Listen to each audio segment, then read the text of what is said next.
we're live. Great. Okay. I'll let you introduce the show, Khalid. Sure. All right then. Okay. So thank you very much, by the way, for having me on your show. It's been fascinating to learn uh, or realizing to what extent Islam has become such a powerful force. I mean, I've been noticing it. Atheists have been saying they recognize Islam as the predominant or only functional force in society. Um, Even as they and claim it is invasive and supremacist. right, exactly. That's So they one of their hate it. complaints.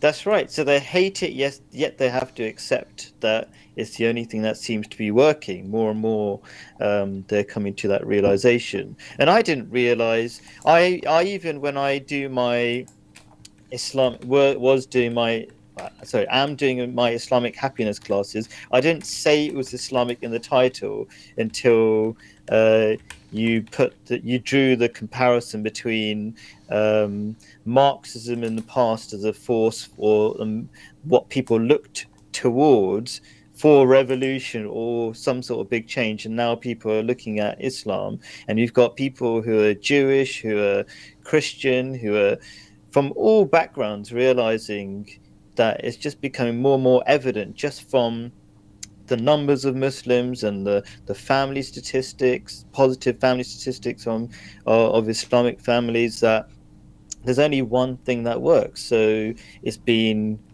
you know, fascinating learning that, and you put it into more focus when you put it that way, when you compared Marxism as the old way or old mechanism by which people looked for revolution, and now Islam is that. So it's yeah.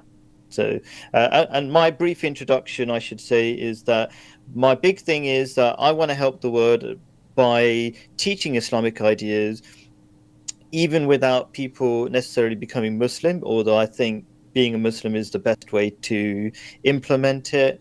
But I want people to at least taste it, experience it to some extent. So that's why I say that it would be great if people practice it to some extent, even if they're not Muslim.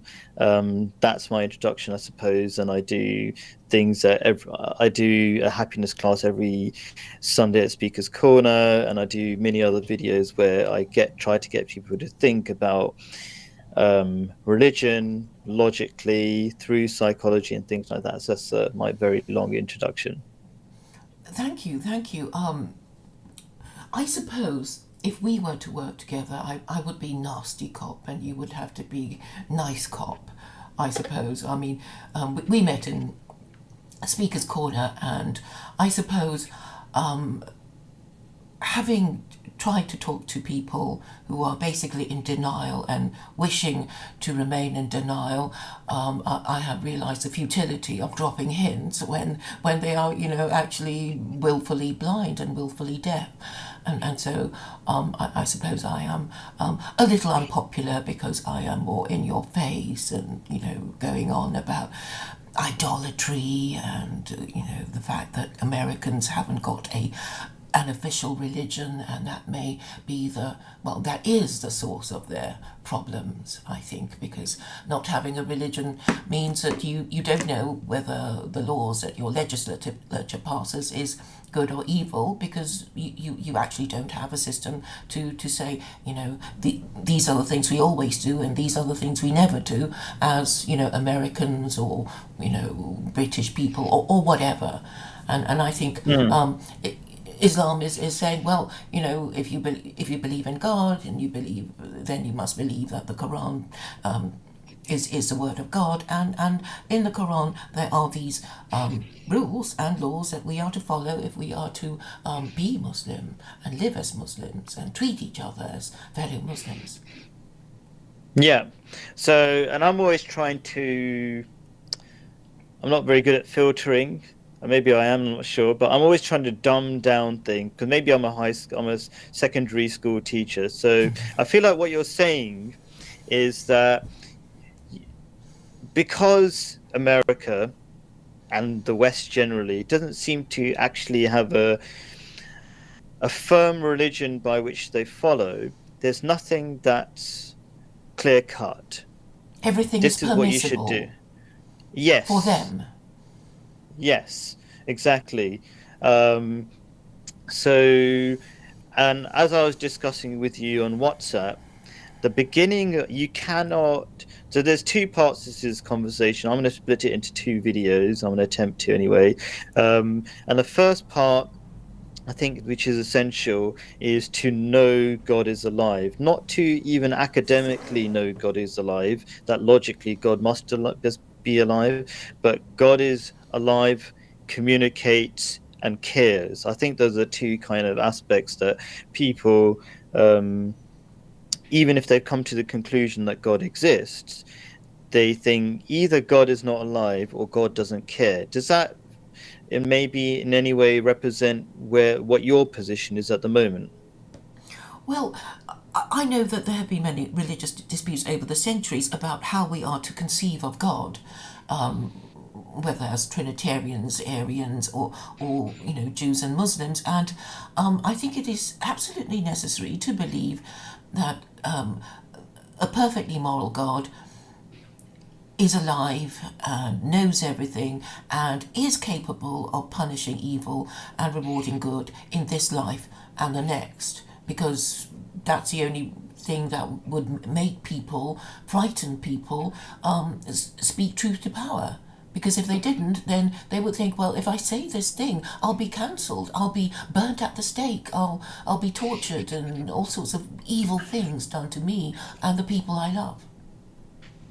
Right, yes. So, um, yeah, and you have, yes, so you have to know that there is a God who's watching you, and it's not enough to have laws that tell you what you have to do, because you can always believe that you might be able to escape the law. But if you know there's an all-powerful God who's in your mind and watches every thought, that's a whole different level of policing, and that's why I thought this conversation was necessary, because you describe yourself as agnostic at the moment.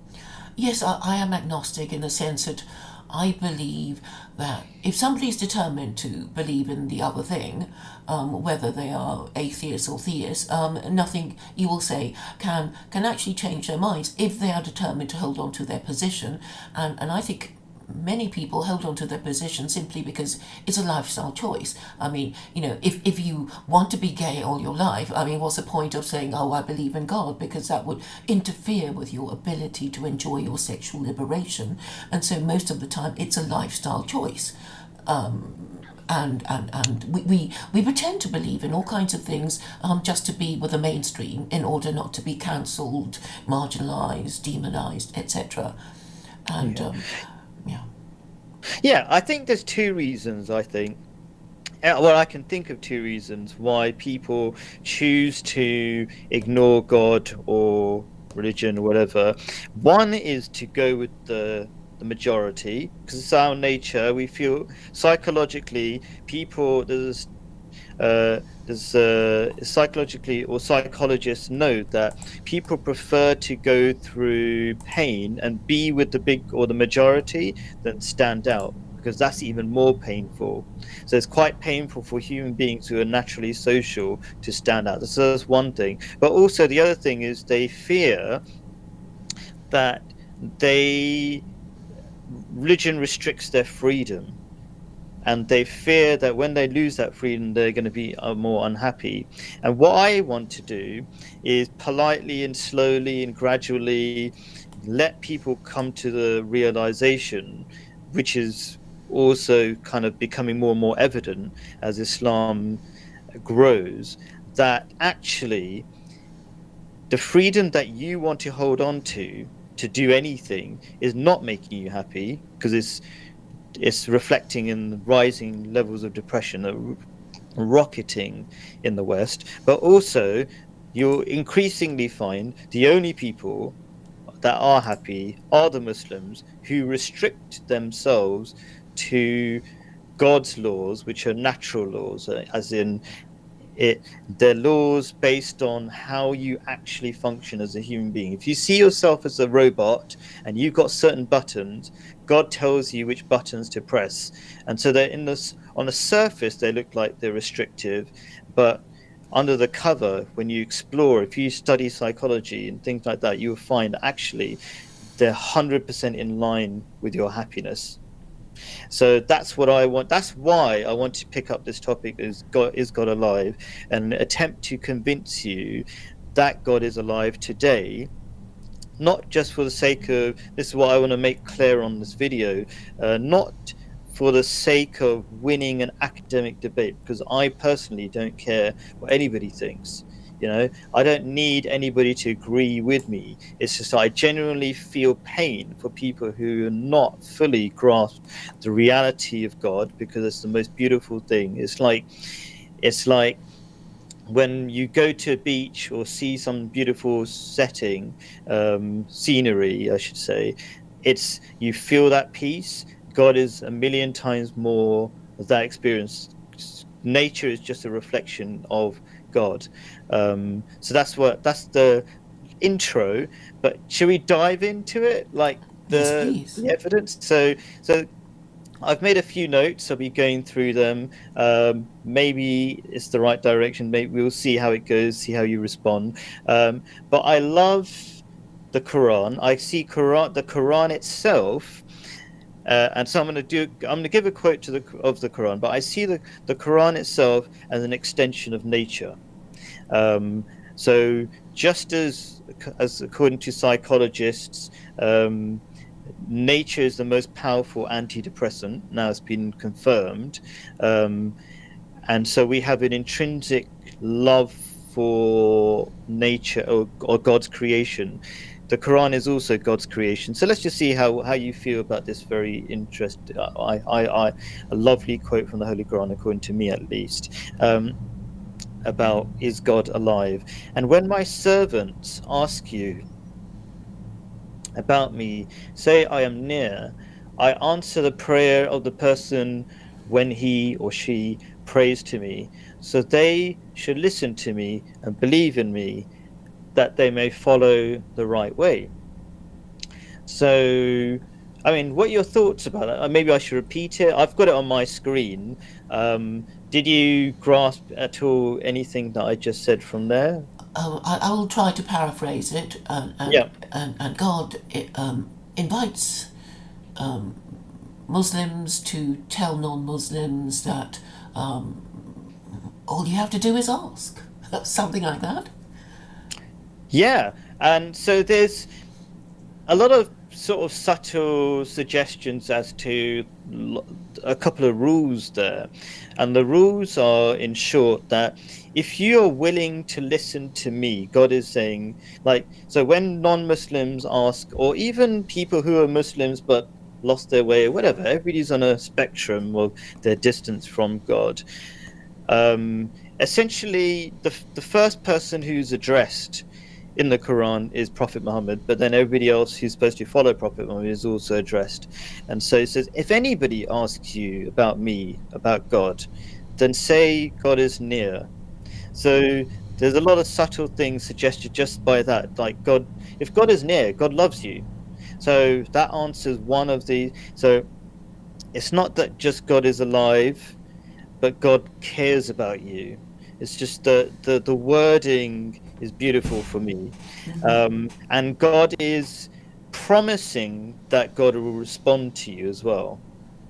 Like, this is a deal. This is like, the more you listen to me, the more I listen to you. But in fact, God is so kind because he's the gracious, and that's the word gracious. Again, any Arabic word in the Quran is oversimplified.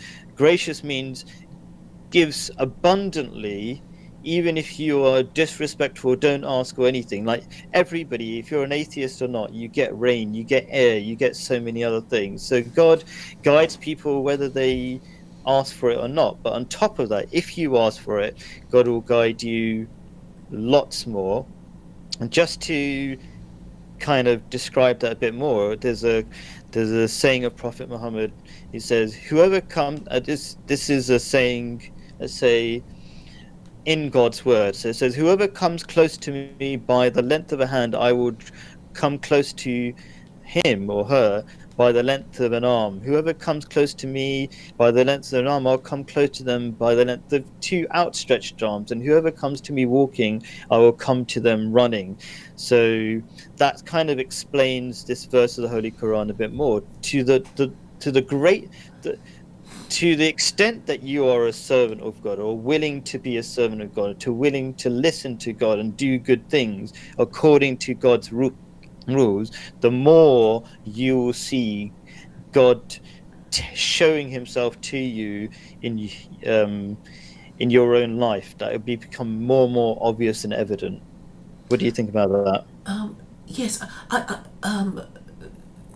it certainly sounds like it could work. But before I forget, I wanted to mention to you that I remember this verse in the Quran that says, God is closer to you than your jugular vein. That's 100% right. Yeah, So, that's right.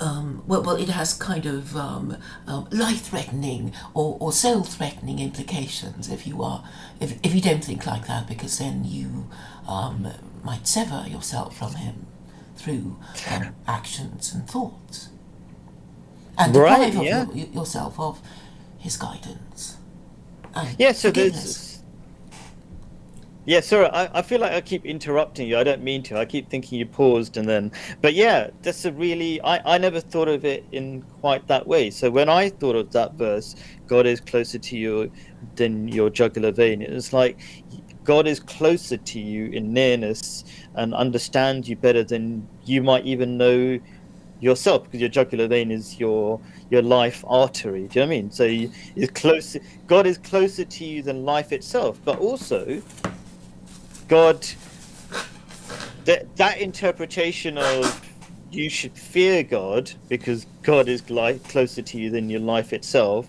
and could cut off. I think you were suggesting that he could cut off that life artery at any point. Is that what you're Or suggesting? we could ourselves do it without realizing it. Yeah. Okay. Yeah. So there are also, but I think that's a great verse to point out. Like the nearness, at least, um, is definitely there.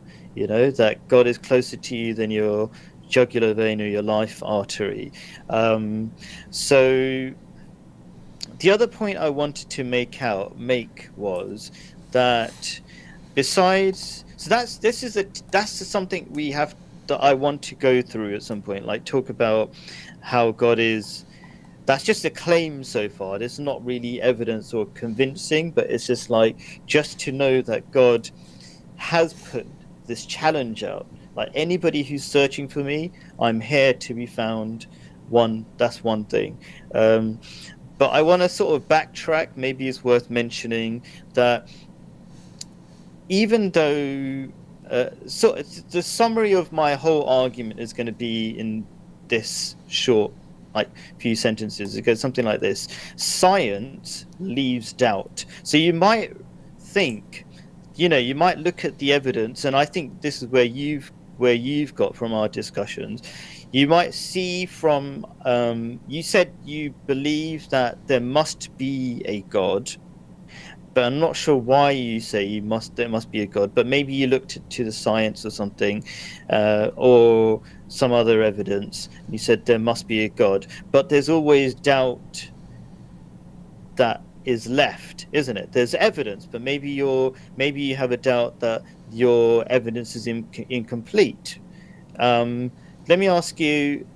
You said that you believe there must be a God, but you're not sure if the God is alive. Is that right? Um, no, I say that there is definitely a hypothetical supreme authority, because even atheists will say, I deny God because I deny this concept of the Abrahamic God actually existing. And but my thinking is that an atheist has to first understand what God is before he can deny the existence of God. And I'm saying, if we all think of God as a hypothetical supreme authority, then we are actually, yeah, I mean, it's undeniable because atheists already understand the concept of a hypothetical supreme authority, and in a way, if they want to argue that, oh, it's just a story used by people who want to control us, you can say, yes, well, we have to be controlled, don't we? What are laws for but to control us?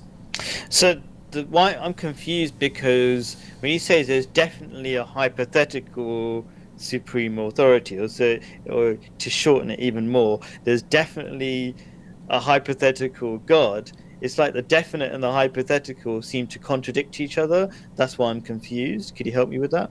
Yes, because I'm saying that an atheist would say, or talk about the hypothetical supreme authority, because maybe they will reject the idea of God, and even the idea of calling God God. So they will say God is a hypothetical supreme authority that theists in their error believe in, and therefore they have a different lifestyle choice and they miss all the fun that atheists have, availing themselves of all these sexual encounters and all the things that are considered to be sins by Jews and Muslims. And they feel themselves to be superior to people who are religious, depriving themselves of all these pleasures that these atheists take for granted, and which they regard as a human right. Okay. To be fair, I'm still confused, but I'm gonna go down certain lines and tell me if there is worth doing.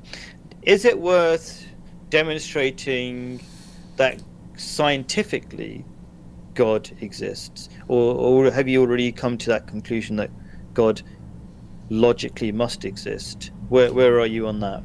Well, I'm saying that the idea of God, the concept of God, definitely exists, even in the minds of atheists who want to deny him.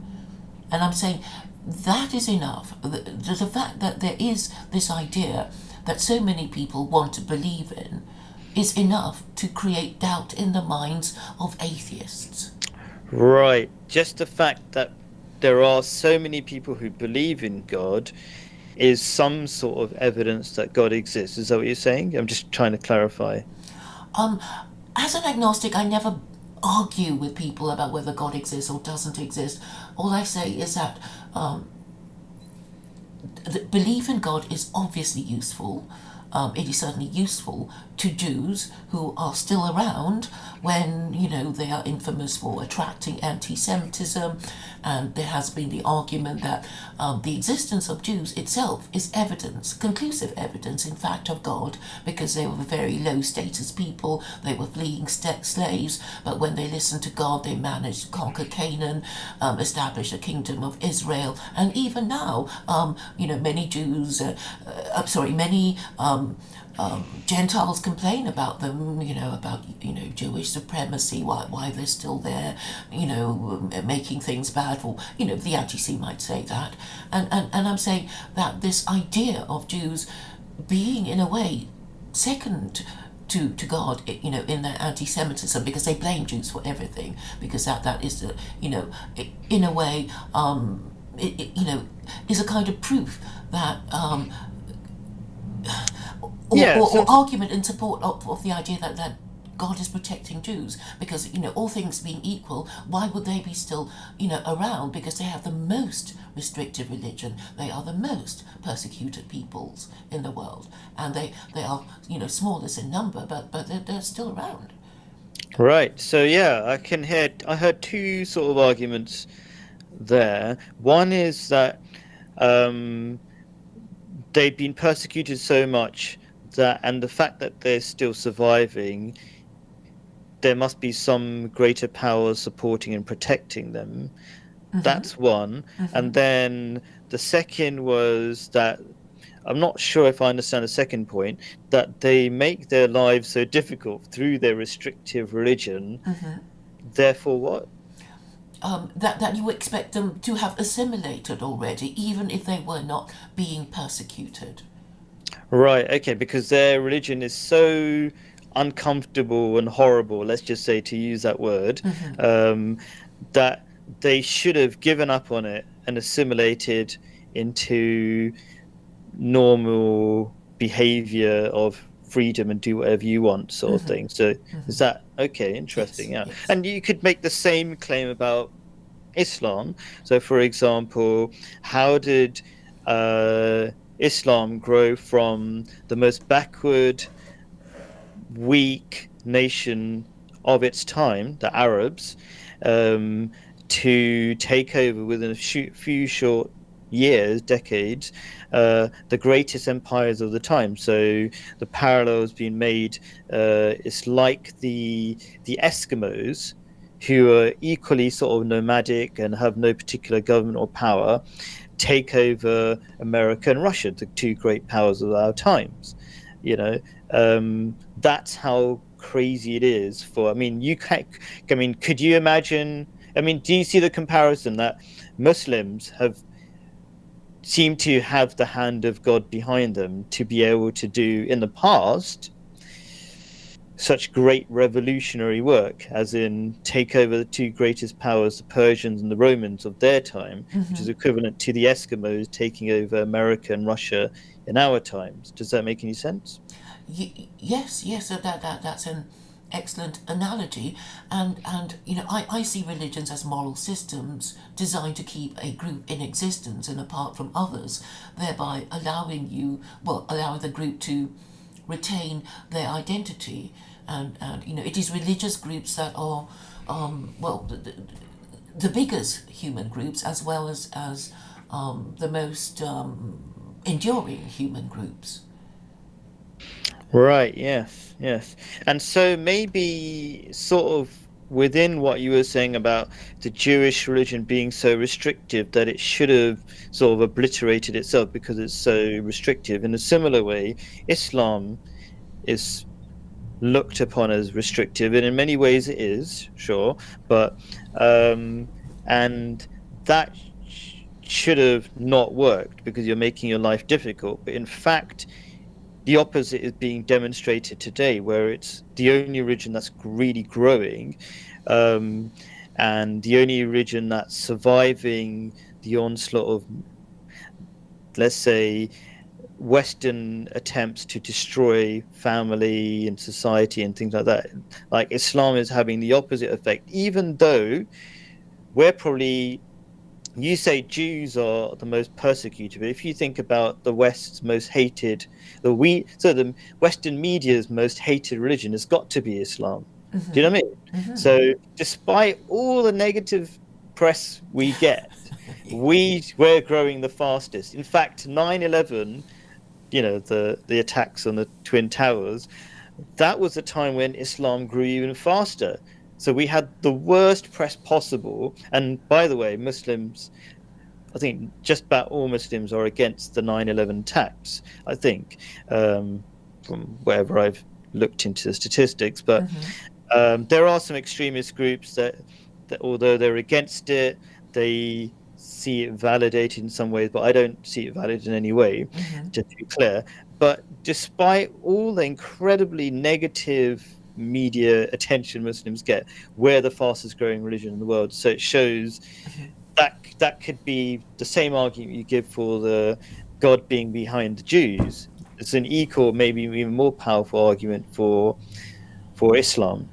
Yes, you were talking about the Romans earlier, and I was reminded of Agrippina, who was a mother of Nero, who was a very bad Roman emperor, and she said to his son, who was worried that the people might not like his policies very much, and she said, "Let them hate so long as they fear." Because it is better to be hated and feared than not to be feared at all. I think there was some idea behind something like that anyway, and it seems to me that Christianity is neither hated nor feared, because it is regarded as, I don't know, approving, rubber stamping everything Western governments do. But perhaps that was the purpose of Christianity anyway, or a Protestant Christianity. Interesting way of looking at it. So I think So Nero wanted to be feared to maintain his rule. From what you're saying, I'm not an expert on Nero. I know he was a nutter or crazy person, um, but Muslims, I don't think they go out to be feared. Um, it's the fear comes from our negative press. Even the Taliban, who I don't support, um, but there's a famous, I think, Yvonne Ridley. She was a prisoner. She was a reporter who had taken prisoner by the Taliban, Hmm. and then she ended up becoming Muslim Oh, yes, yes. because being captive because they treated her so well, with so much respect. So I don't think Muslims go out their way to be feared. It's just that we get a lot of negative press because we're the unknown, and the Western media takes advantage of the fact that we're unknown. People don't know much about us and try to fill in the gaps with lots of rubbish. Do you know what I mean? They say, Hmm. "Oh, look at these people with big beards.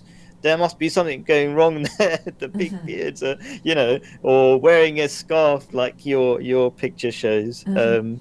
There must be something horrible going on there, and then they fill in the gaps. Yes, stonings, beheadings, throwing gays Yeah, off tall buildings. Mm. right. Yeah. Um, so yeah, there's that. So let's just see where we go next with this. So, what do you think about? Let's talk about a little bit about science. Um, do you think that it is amazing that our planet? So normally, okay, so our planet is in a circular orbit around the sun. Hmm. So if it wasn't, we'd be dead. In fact, and then there's a tilt that enables the seasons, and if we didn't have the tilt of the Earth that enables seasons, and if that didn't happen, we'd be dead. And then there's an invisible. I mean, I'm not going to go on, but there are. If you start, there will be thousands, even millions of things that need to be done for humans to exist, and the mechanics are so perfectly organized. It requires some sort of intelligence for that to happen.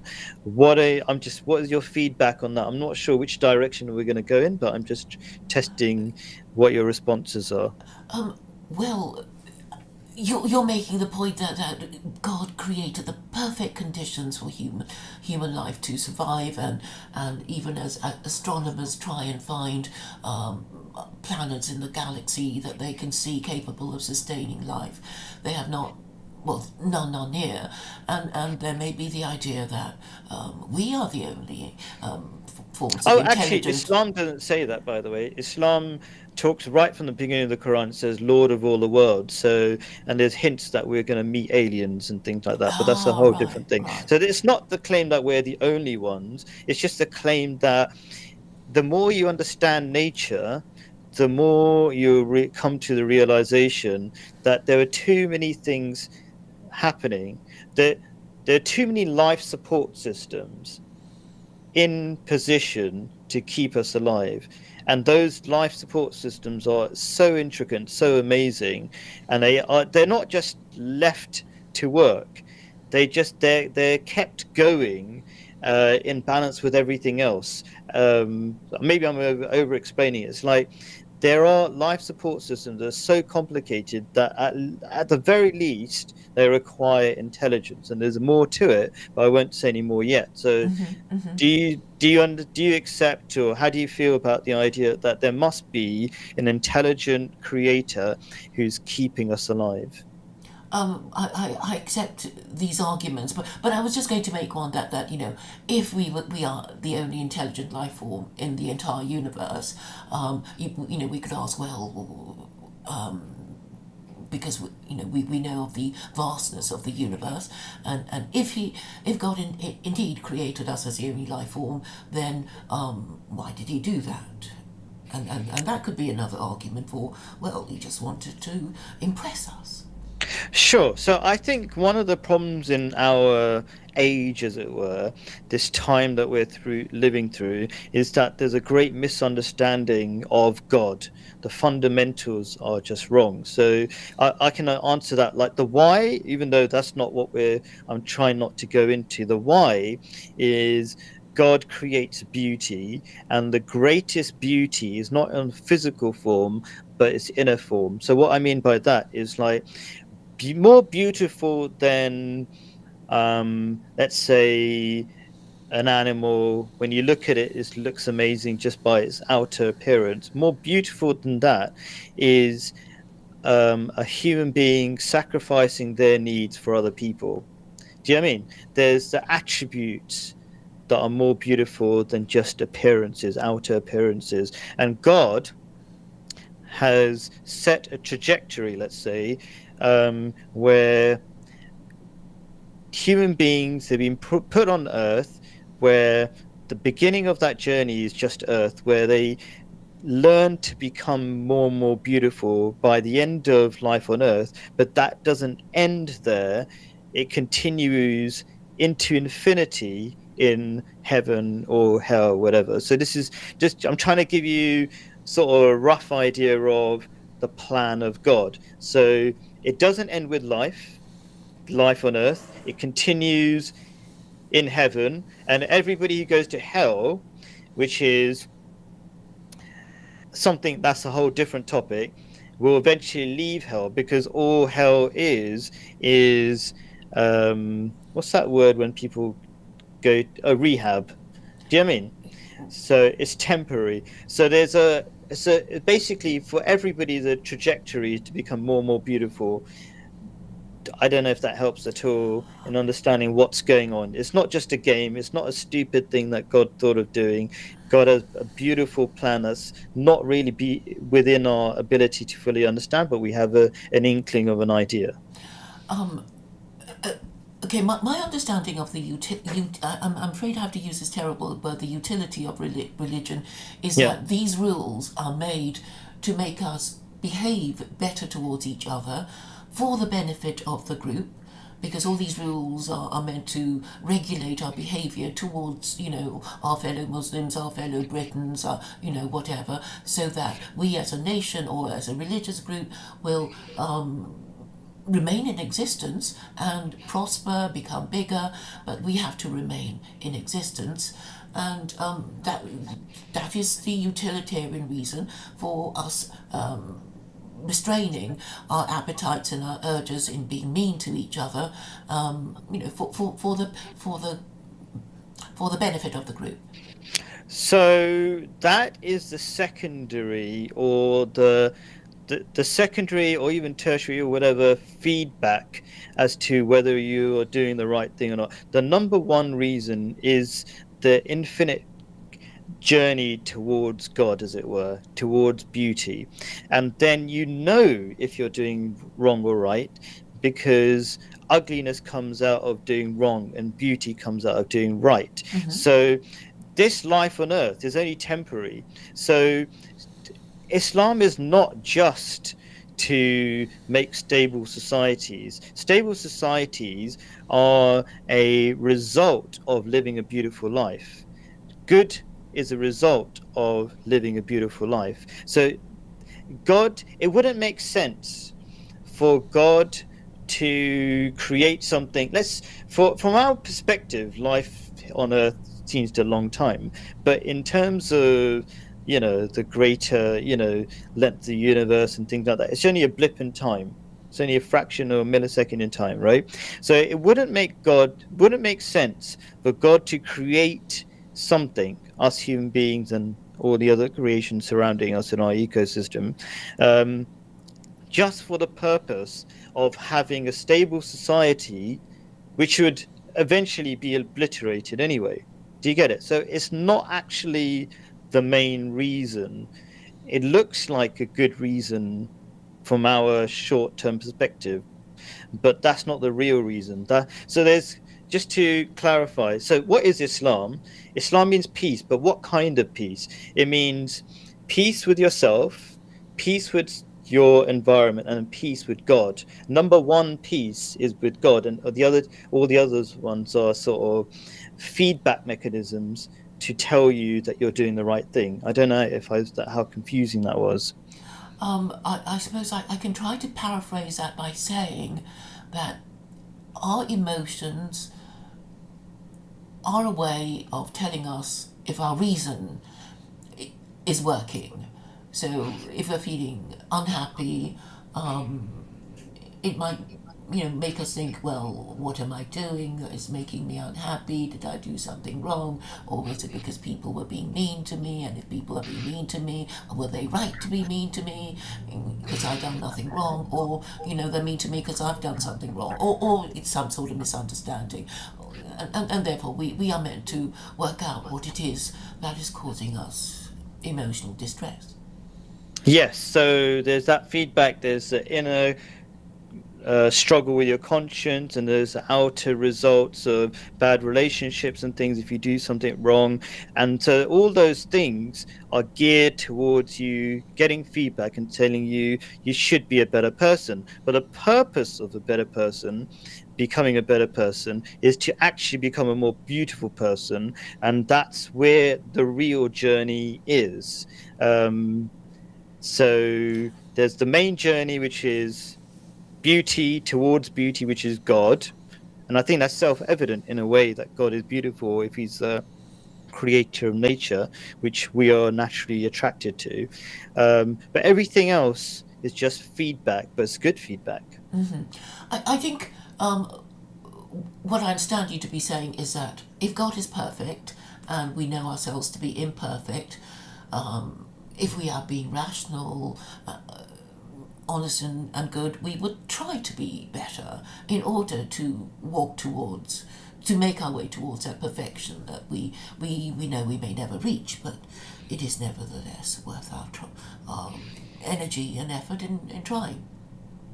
Yeah, you cannot reach, let's say, something which God is infinitely perfect, and we are on an infinite journey towards beauty. We're not supposed to. We might. I can't say. We can get infinitely get closer to God, but we don't necessarily have to reach it, because becoming more beautiful is better than not becoming more beautiful, I suppose. Um, A so journey of yeah, 1,000 miles begins with one little step. yeah, yeah. So yeah, so I think we're just going to go with the flow, because I think I misunderstood some of your messages on WhatsApp about where your belief is. So I think it's just like a to and fro about Yes, yeah. maybe I should clarify. I mean, what I understood to be.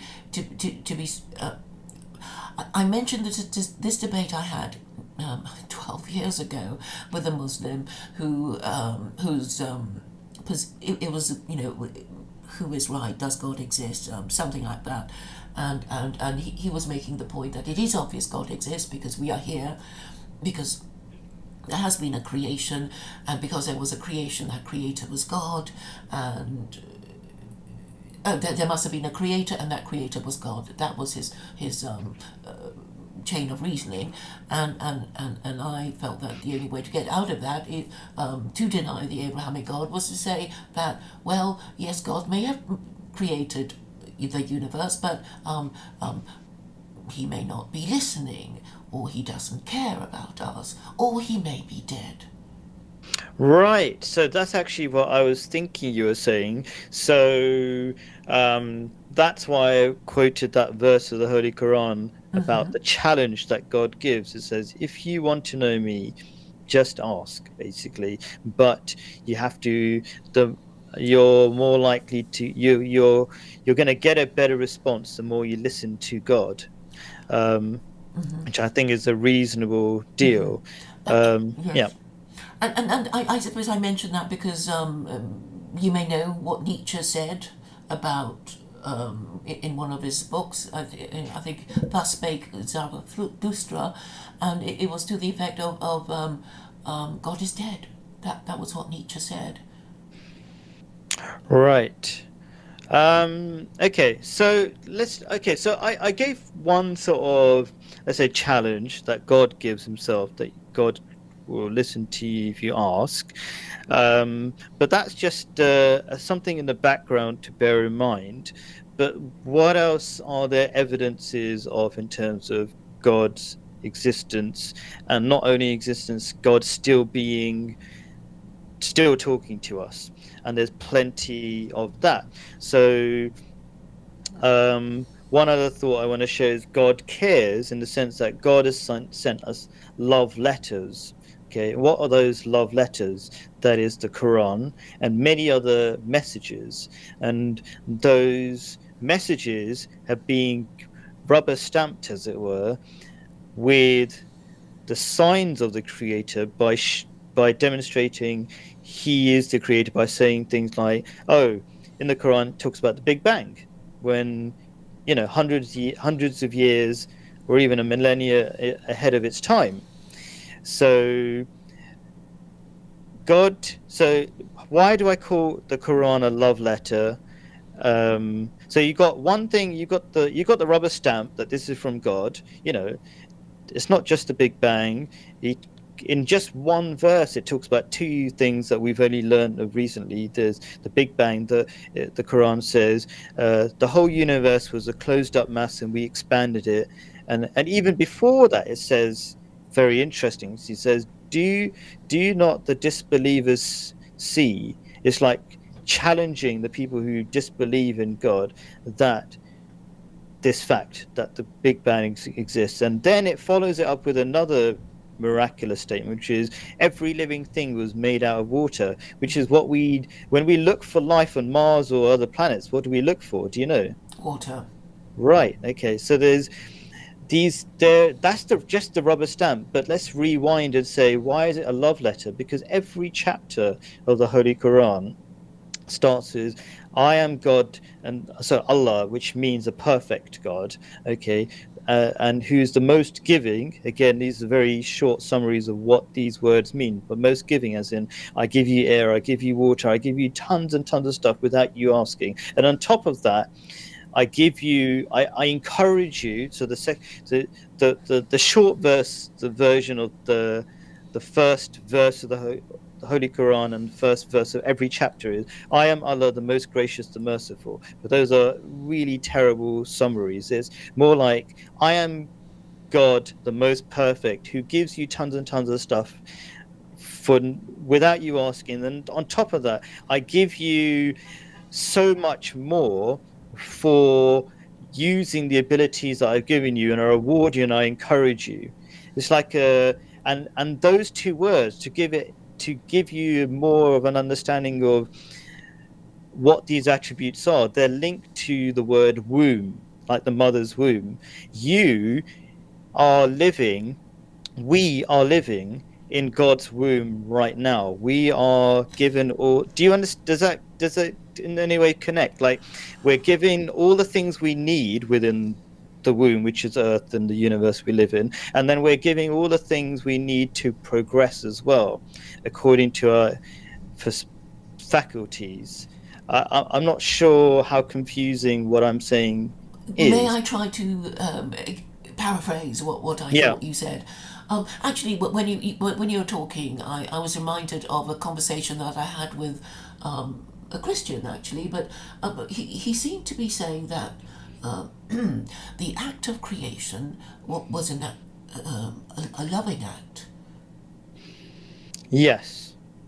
Oh, Right. and that was enough for this Christian man who was talking about Genesis, the book Okay. of Genesis, and I suppose the fact that we are here and we I think we have the tools with which to make the correction, but I think our egos prevent us from availing ourselves of the instruments to hand to stop our suffering, and before that I was reminded of this belief in Judaism, and it's to the effect that before the disease, the cure exists. And I think this means that God thoughtfully corrected the cure, provided the cure before the disease even arrived. And it's our own fault if we don't know, if we won't use it, because we are too proud, or Yeah, we didn't use our God-given abilities to come or see the cure that God would have made evident if we used our abilities. Yeah. And we are Yeah. frequently exhorted to use our reason in the Quran, are we not? Yeah, and God doesn't make these things, cures, etc., out of our reach. They're well within our reach if we use the abilities we're given. So I suppose I'd clarify that. So let me see. I, so does God care? God say so. God, to summarize what I'm trying to say is, it's like if there is a God that does care, then they would to be communicating to us in a loving way, ways in which our lives will be better. And so that's the Quran. And that's not the only way, but this is just my starting point. And what makes it a love letter? God tells you how much he loves us by saying the beginning of every chapter what he is already doing for us. So it's not like the Christian who said this is just an act of love and that was enough for him. It's more than it goes to more detail. It says this act of love is what?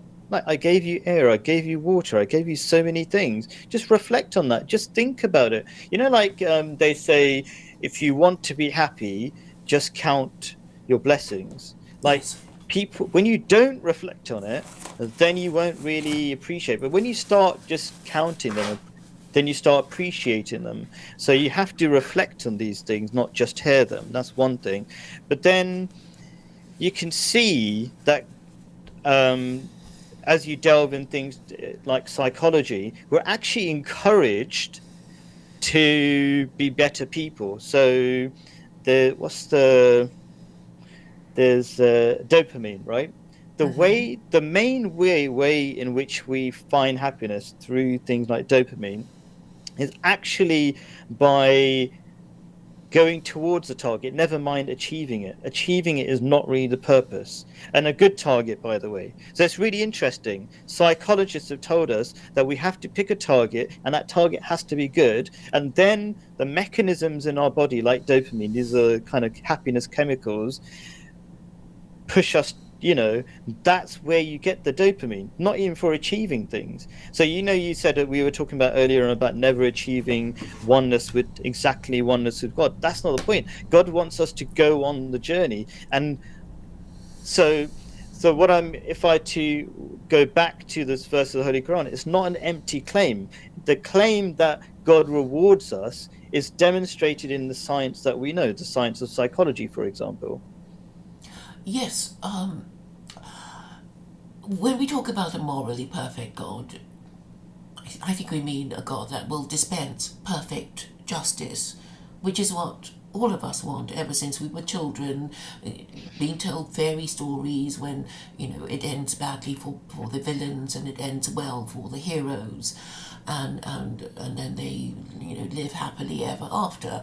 And I don't think this desire ends in adulthood, and that's why atheists call people who believe in God people who believe in a magic sky fairy. That's one of the terms they like to call God, Yeah. and to deride people who believe in God as mere children who can't get over the fact that they're no longer children, and believe in silly things that can't possibly be true. Okay, so that's what we call propaganda, because the reality is so the exact opposite. Like, scientifically, we have to believe in God because there are too many things at play for us to exist. It's I tried to explain it, but maybe in an overly complicated mathematical way last time. But if you simply do a bit of maths, the probabilities show that there must be a God, because it's too impossible for God not to exist. So these people these atheists who are scientists or using the fact that they're scientists to trick people, is that's just propaganda. It's completely the opposite of reality. But Yeah. what about philosophers? There's this thing, this term called theodicy, which means the problem of evil. So a lot of people say because the world is so evil, we don't believe in a benign God because he allows these terrible things to happen, and therefore he can't exist. And what do you Okay. say to that?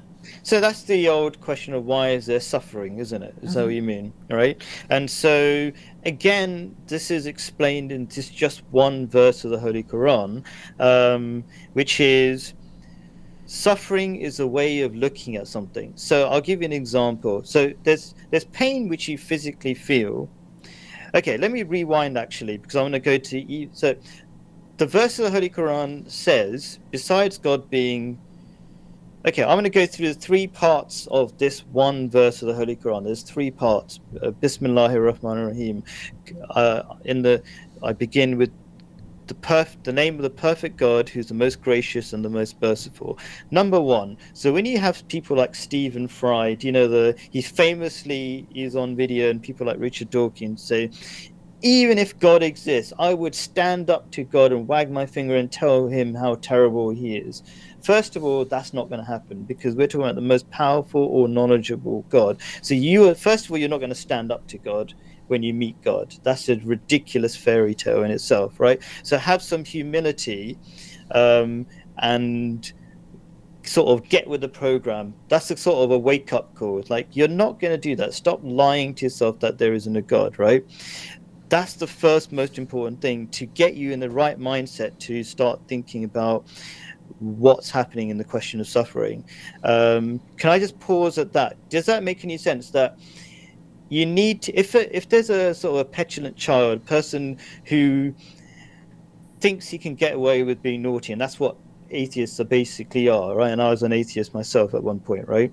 You need to be snapped out of that first and realize that actually you're not going to stand up to God, the most powerful and God almost, mathematically or by all reason must exist. So do you see that must be a first step of reasoning before you even explain why there is suffering? Um, yes, I mean, when you were talking, I was reminded of this other person that I know who said that if I ever met God, I'd punch him in the face. It's that kind of infantile comments that atheists have. I assume that they think it's safe to say it because they don't think God exists because it's just, a fantasy in the mind of Right. theists. So so great. So first of all, you need to snap out of this silly idea that you're going to stand up to God because you're not, or you're not going to stand up to the all-powerful. And sort of God, the existence of God is self-evident. Also, just like when you see the computer where you're talking through, it had a creator. Even though you didn't see it being created. But the other point of being perfect, that is because that's the word what Allah means. Allah means the perfect God. He's also all knowledgeable. So just because you don't get the plan or you don't understand suffering, which I'm going to explain, by the way, and which God does explain, okay, to begin with, realize with also again have some humility, atheists, etc., and all of us, I suppose, that even if you don't get the plan, if God is all powerful and he did it, he probably has a better plan and better understand, God is uh, the best of planners and best of deceivers. planner, exactly right. And deceivers, I'm not sure about that, but that's another thing. Um, uh, so God is the best of planners is a sort of paraphrasing, is a verse of the Holy Quran for those who don't know.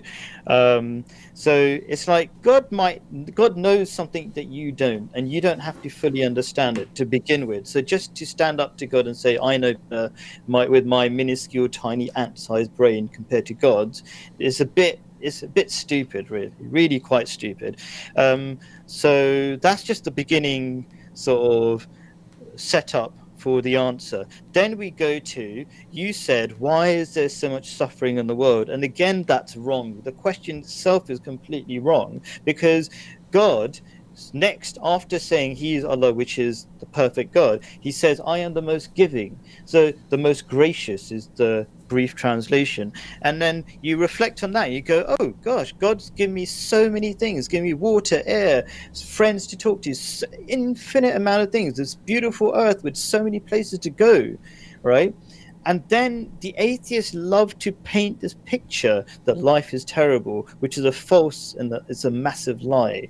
So that's the next problem. Even before answering the question of suffering is dismantling the question itself. So does that so I haven't even answered the question yet about why is there suffering, but it needs to be said because there's so much wrong with the question. Do you understand that there's something wrong with the question when there's so much beauty around us? Um, I suppose that yes, the focusing on the negative, obviously, when they say that, because if life really was so terrible, then they would have killed themselves before even asking the question. So there must be Right. something in their lives they find worth living for, even if they do Right. not attribute it to God. That's a really strong argument. Yes, thank you. Okay, and then finally, why is there suffering? And then the simple answer is, in reality, if you're following God's way, there would be no suffering. And that comes from this word Rahim, which means the one who rewards. But let me explain that go backtrack and explain that in a little bit more detail. Let's say there's two people studying to become doctors. Okay, one is studying to become a doctor just to be famous, and the other one is actually studying to become a doctor to help people. So the studying can be an absolute misery because they have to study so much.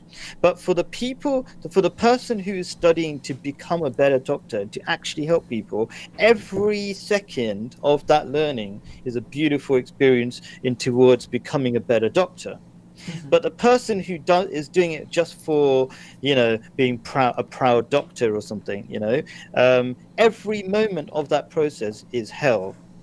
One is going through paradise, okay, through heaven, through that learning process, and the other is going through hell through that same learning process, that same experience, right? So, do you see that suffering is a perspective, first of all? Uh, yes, yes. Obviously, the person who enjoys the study of medicine will be happy studying medicine, even if he doesn't become famous and enjoy his life anyway.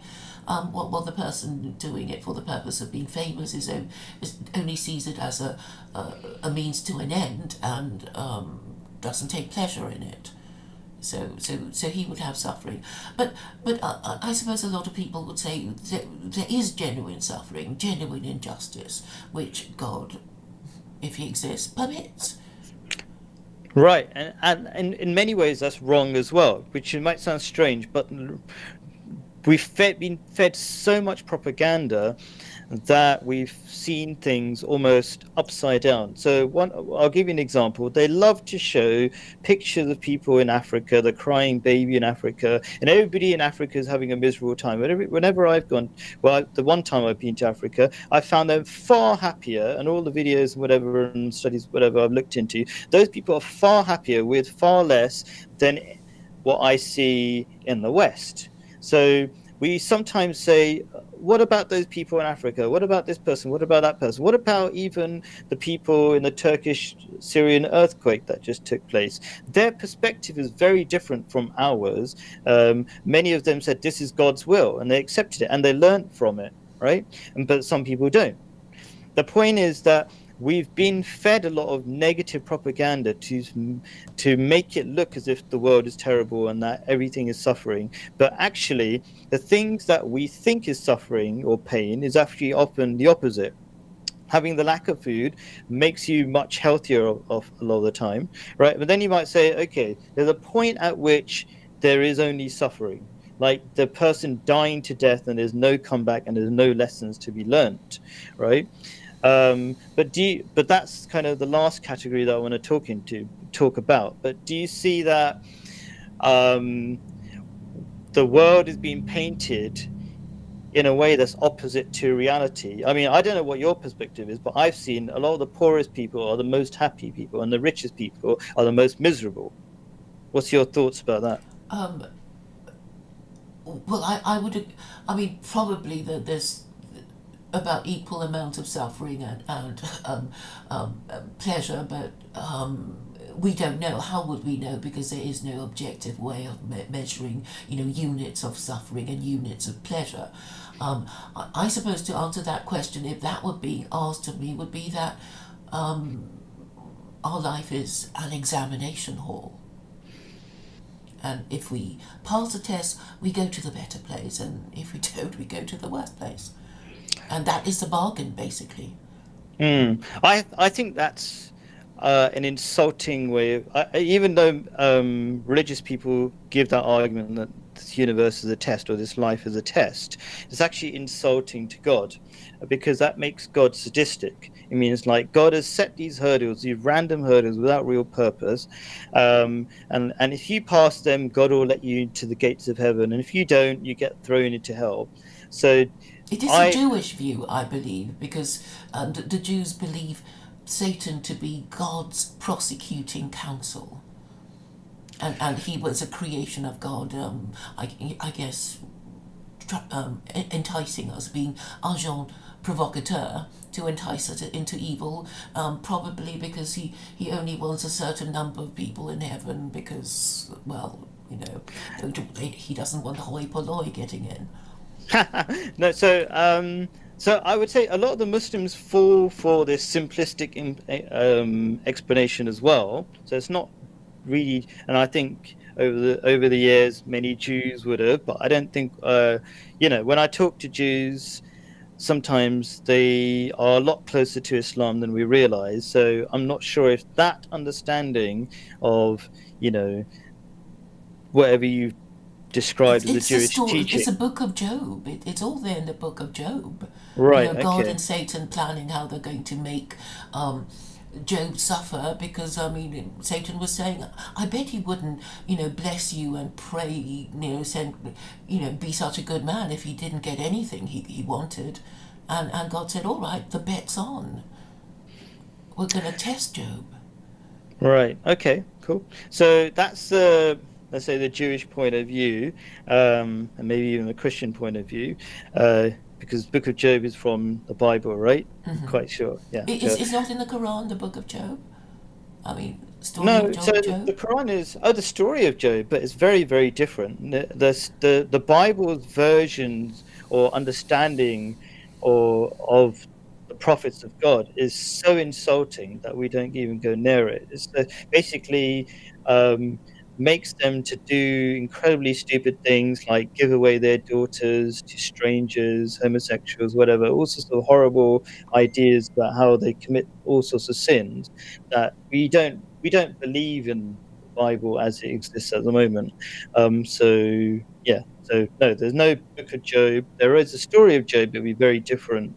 I think I'm not sure, but it'd definitely be very different to what you might see in the Bible.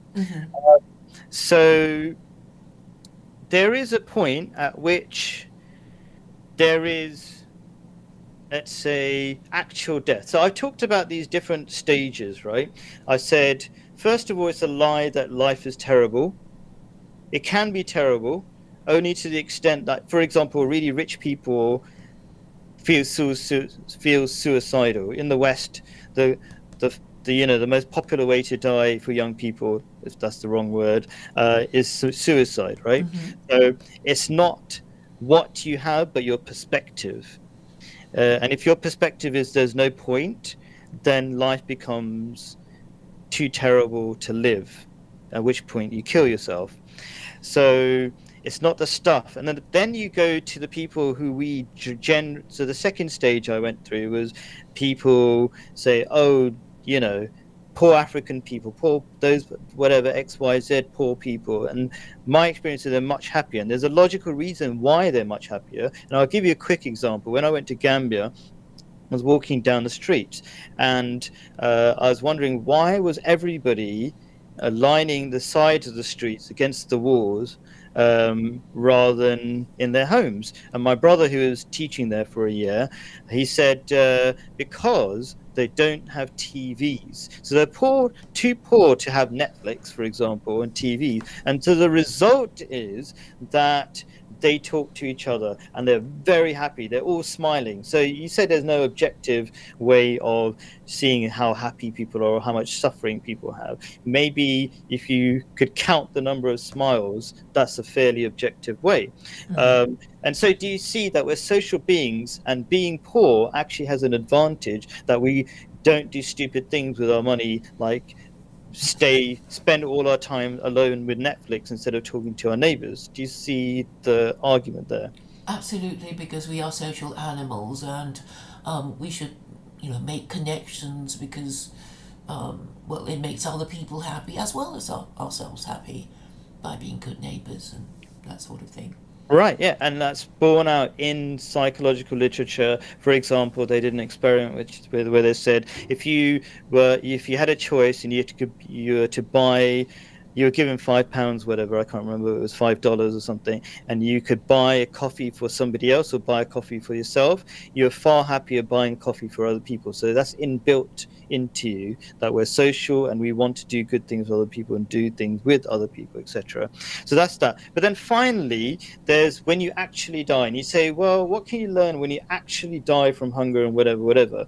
Okay, again, it follows the same rule, that if you know why, there are literally, so Muslims is, if you look into Islamic history and even now, Muslims are people who are religious, who live their whole lives in the cause of God. They see, and they literally say this when they die, we have succeeded on their last breath. So if that is your purpose, you will, even the death itself is success. But for like the rest of life, if you don't have any purpose, doesn't matter if you've got loads of things, if you're a millionaire or you're whatever in between, or you're dying, every single point of that is a misery, is hell, when you don't know your purpose, when you don't know God. I don't know if that makes much sense.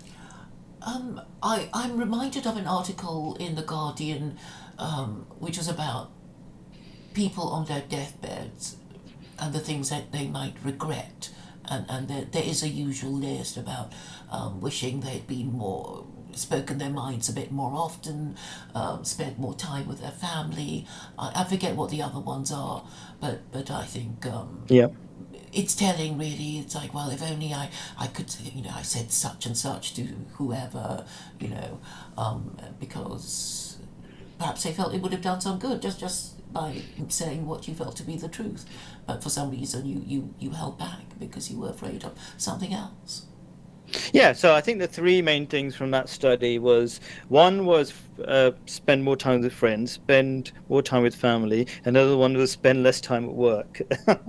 So I suppose they all go together. And that's the regret side. If you don't live your life well, you regret it. And if you live your life well, when you die, you'll be happy you made it through. Yeah, like, so well, well. I did all I could, Yeah. I have no regrets, because there's a song too about that, isn't it?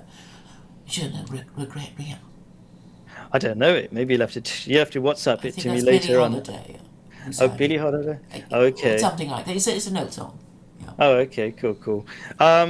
So I'm talking to you, but as a school teacher, I'm not feeling that. I'm not sure if I feel like, or maybe I'm just too difficult myself.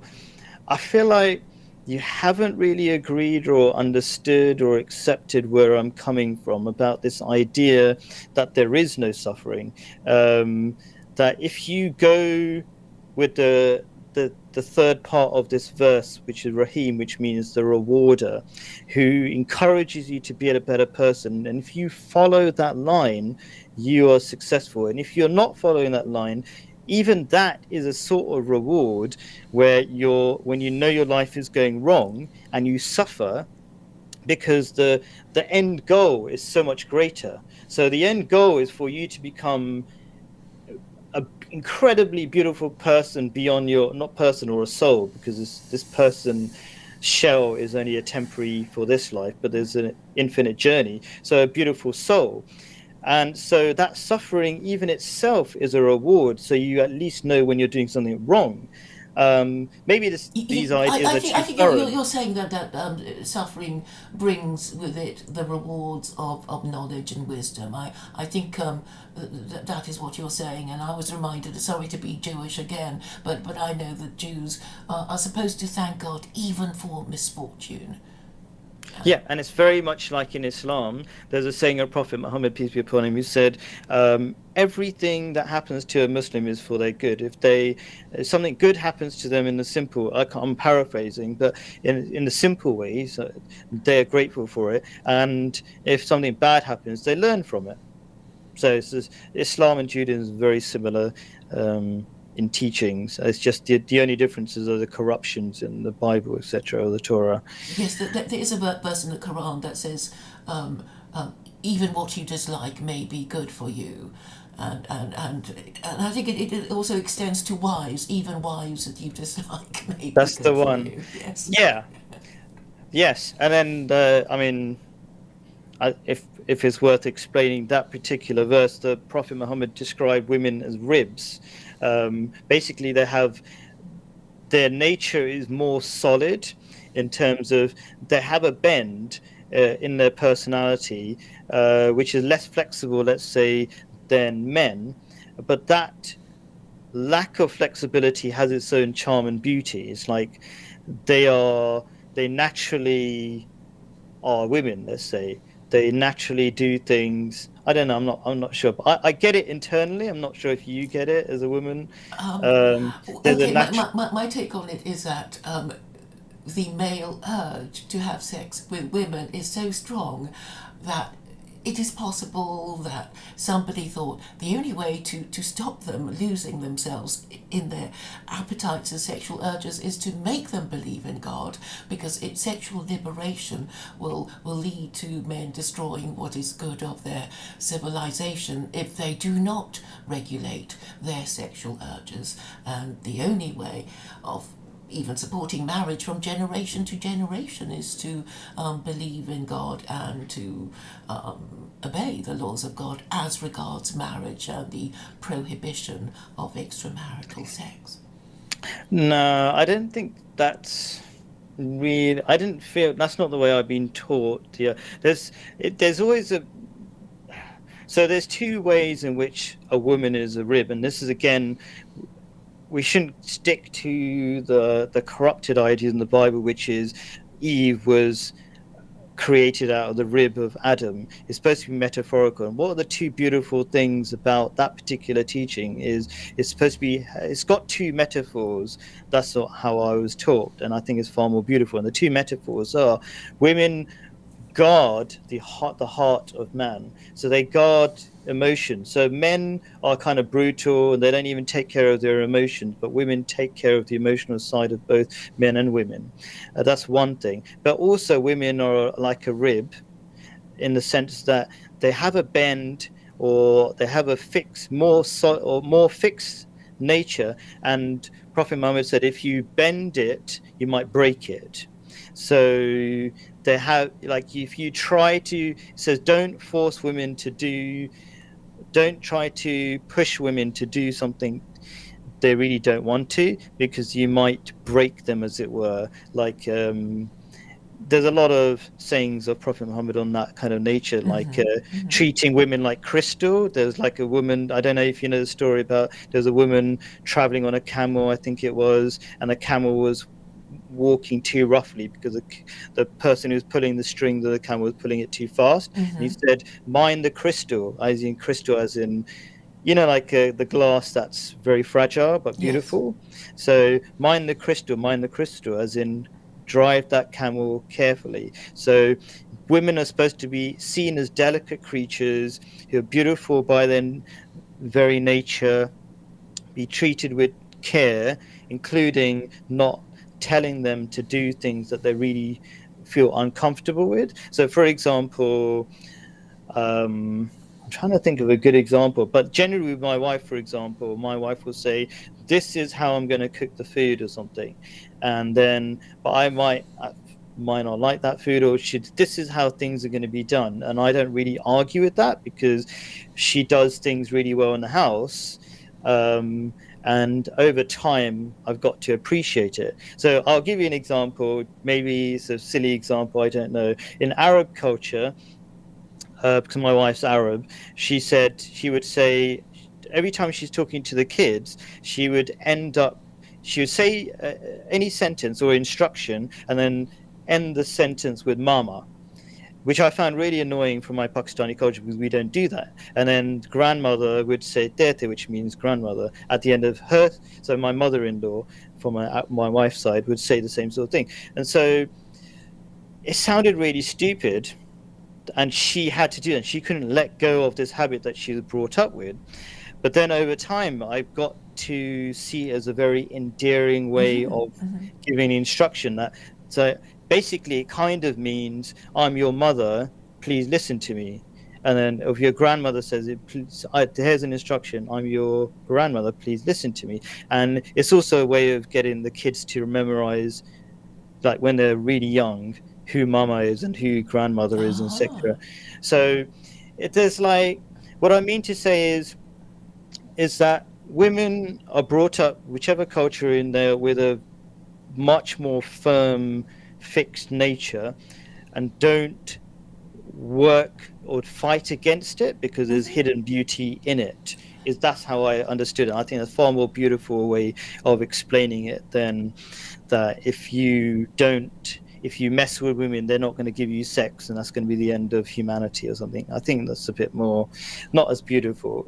No, I suppose I do see these things in utilitarian terms, and I was going to say, if men make women unhappy, it will, boomerang back on them.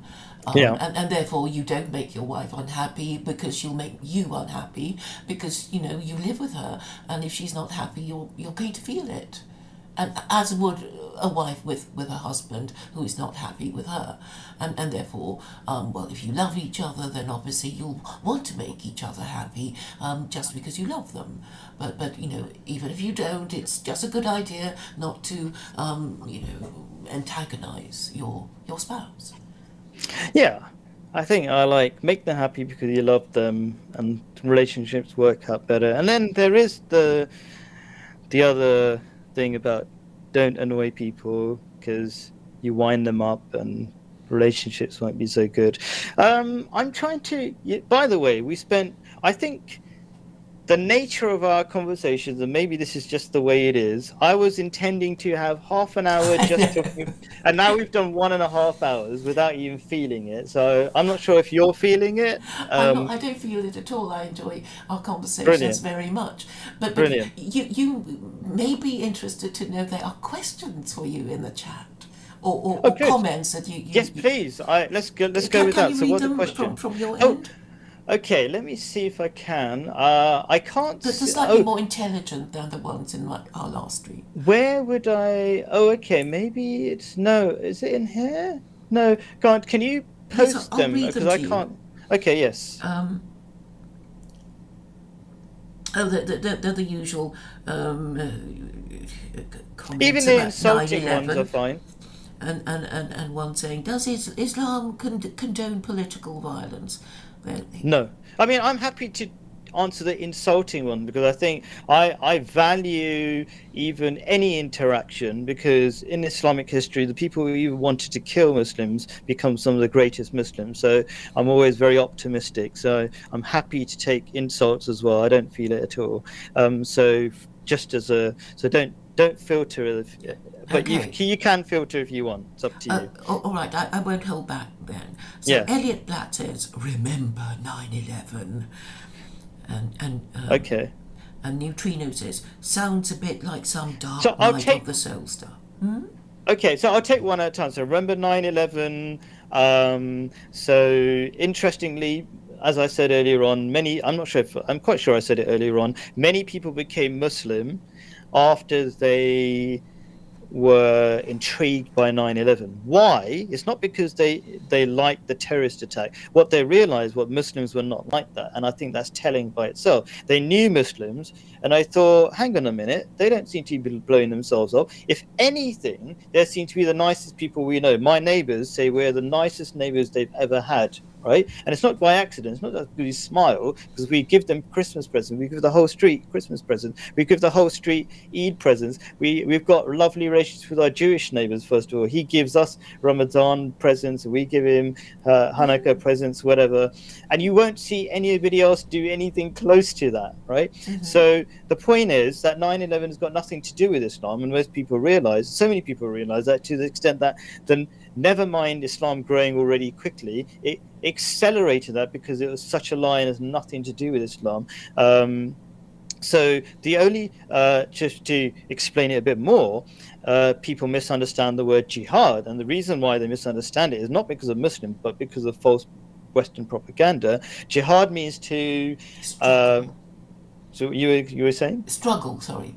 To struggle, right? Yes. Yeah, but Prophet Muhammad, peace be upon him, said there are two. The small jihad is to have a defensive war, only a defensive war, not even a war, right? And the greater jihad is to work on yourself. And the greater jihad, he said, is after. When coming back from the war, he said the greater you're about to face the greater jihad, which is to improve yourself, become a better human being.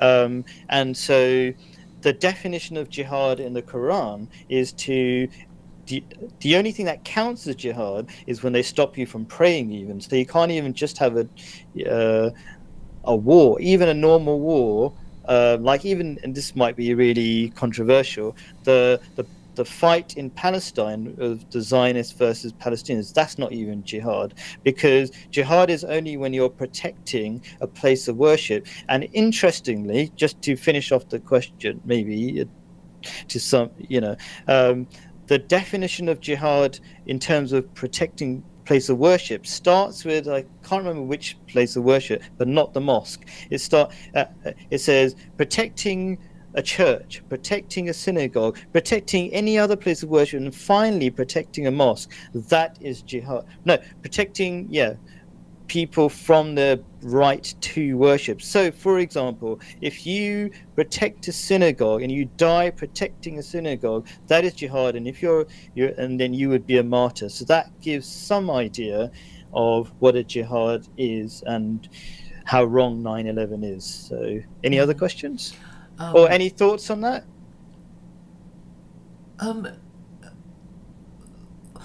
Well, I suppose 9/11 would make or should make people read the Quran and take an interest in politics and Western foreign policy.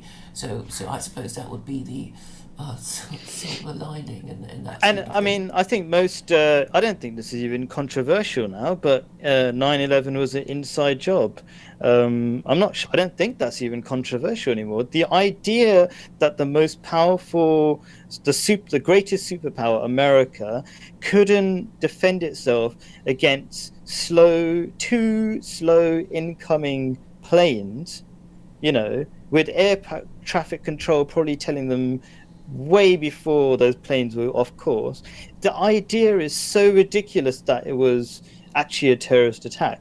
If they are the world superpower, you would imagine they can defend against supersonic rockets, never mind incredibly slow aeroplanes. I mean, is that ridiculous thing to say, that 9/11 was an inside job?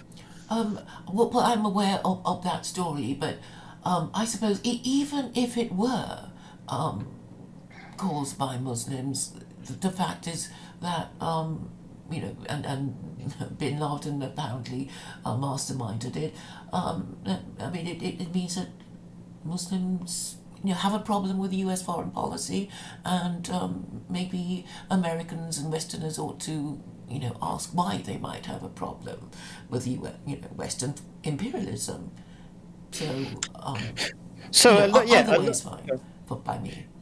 Yeah. So I don't know if it's. I'll probably want to go to the next question, but most Muslims are against what happened in 9/11, and as I think I said earlier in this conversation, some Muslims say it is justified because of all the mass murders of Westerners in their countries, that they should expect some sort of retribution, but I don't think that's justified. There are better ways to make, two wrongs don't make a right sort of thing. But anyway, And any other? if it was Yeah. indeed an inside job, then Muslims are off the hook. I mean, I think the people who, they're pretty mixed about it, yes. Yeah. Any others? Comments? Hold on. Violent people condone violence, often in the name of their religion. I don't believe Islam has a monopoly on such behaviour. That's only a comment. Next question by Neutrino. God remains dead and we have killed him. How shall we comfort ourselves, the murderer of all murderers? He continues, what was the holiest and mightiest of all that the world has yet owned has bled us to death under our knives? Who will wipe this blood off us? This is the quote from Nietzsche. Right. So I think from my limited, okay, first of all, every comment is really valuable to me. So there was a comment which is, what was a comment before the Nietzsche comment? We Violent don't have a people condone monopoly. violence. Is that the one you meant? I think you said Muslims don't have a monopoly on violence. Was that the quote? The Yes, comment? yes. That was all by Neutrino, including the quotes from Nietzsche. Oh, okay. Interesting. Okay, so both by the same person. All right. So yeah, I appreciate people say that we don't have a monopoly on violence, and I do think there are people who are confused. There's a lot of there are Muslims who do get confused and do blow themselves up, and those are people who don't read the text and who are just very angry people, and also they don't seem to. So I can't remember how many billion Muslims there are, 1.5 billion. So there are always going to be a few crazy ones. Yes. And I don't want to just be insulting. I actually love everybody. So I feel sorry for the people who blow themselves up, as well as the people they hurt as well. I just feel, eventually No there's going to trouble, be a people. percent. Exactly, you're going to have a percentage, right, who are confused, and it's nothing to do with the teachings of Islam. Just to give you a quote, and these are so well-known quotes from the teachings of Islam, like there is no compulsion in matter of religion, so you cannot force people through bombings and violence to agree with you, because that will be compelling them, and that is against the basic teaching of Islam. So that's one quick thing there. And then the thing about Nietzsche's I kind of learn sort of by proxy, and the proxy being Jordan Peterson, sometimes about people like Nietzsche, because I haven't read Nietzsche myself, but I understand from what Jordan Peterson says about this particular quote about, well, God is dead, but we won't be able to wipe the blood. I can't remember the exact. I'm paraphrasing on that. Is that what's going to happen as a result of killing God, or basically disbelieving in God, okay, is massacres, okay, because once you disbelieve in God, then nothing matters. There is no purpose, there's no point of anything, and even human life becomes irrelevant and pointless, and it doesn't matter if you kill anybody. And so the result of that is the greatest massacres of human history are through atheistic communist movements, Mao, Lenin, etc., right? Because life doesn't matter anymore, because nothing matters anymore. Because the ends justify the means, and they have no. That's what they think. I'm not agreeing with them, and they're basically saying, well, if it gets us the result we want, then it's all right. But somebody with religion will say, well, we're not permitted to do that, so we won't, even though it would get us what we want. Stealing, killing, whatever. Right. So the religious teaching that's famously common in Judaism and Islam, I think is famously common, is that if you save the life of one person, it's like saving the life of all of humanity. So it's a very different perspective, with the atheistic perspective where nothing matters, then you can kill 1 million people and it makes no difference. But with the religious perspective, even killing one person is like killing all of humanity. So, like night and day perspective, very different perspective. And it's not for just to maybe explain a little bit further. If you do want to make change, you don't have to do it by the wrong means, because it's God who makes the change. You're just a pawn on the chessboard. Your job is only to do the right thing, and God will create the change when enough people do the right thing. So we don't feel compelled to do the wrong thing, and that's because you have boundaries. we have boundaries, but also it's not us running the show. So the suicide bombers or any extremist, even if they're religious or not, the fact that they think that they have to do something terrible to achieve some greater good means they don't realize or accept that there's an all-powerful God who is actually in charge. Does that make any sense? So I don't feel the need to blow up or do anything wrong, because I can see Islam is going to win. There are many prophecies. Eventually. It's been prophesied, and there are. I didn't get around to it, but I think I'll maybe mention. I don't know. When I start off with one topic, it can go off into many others, so I won't.